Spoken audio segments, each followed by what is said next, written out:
Hey man, so some interesting developments on the world economy. Uh, Moody's, you probably saw the headlines. Moody's, one of the credit rating agencies, downgraded the Chinese credit rating, which means their ability to borrow money.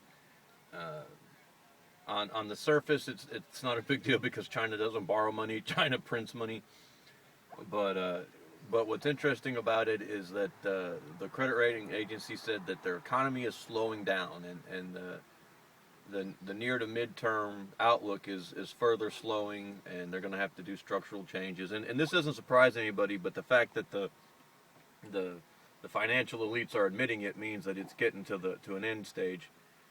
What it really affects on the world, it affects two things on the world stage that should be interesting for our purposes.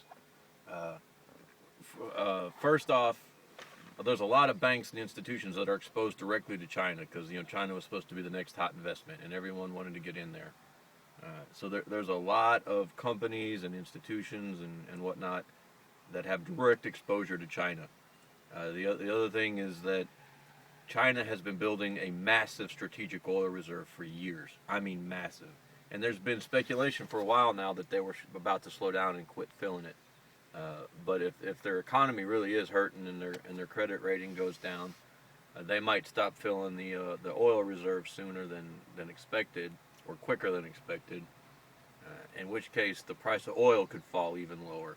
That's actually possibly the bigger deal, because again, all these banks and lending institutions and hedge funds and commodity traders are all exposed to the price of oil, heavy. There's sort of a panic in the financial institutions that if the price of oil collapses to the point where you start seeing a lot of bankruptcies in the oil industry, or even some national insolvencies and debt default in oil producing nations like obviously Venezuela is already done, but some of these others, Mexico, Nigeria, I don't want to get into the list to make this too long. That it could really start a domino effect and wipe out the financial sectors again. Not a problem for preppers, obviously. We're looking forward to this. We've wanted this financial reset for years. Uh, but this news moves it just a little step closer. So keep your eye out. Just because China goes doesn't mean the whole ball of wax goes. Germany's really the nation to keep your eyes on, I think. If anything is really major going to happen, you'll see it happen in Germany first. Because when Germany goes, Europe goes, and when Europe goes,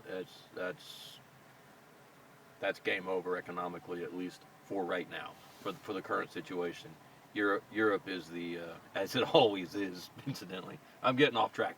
Anyway, that's it. Watch the China situation, but watch the China situation as it affects European banks and the price of oil. Thanks, man.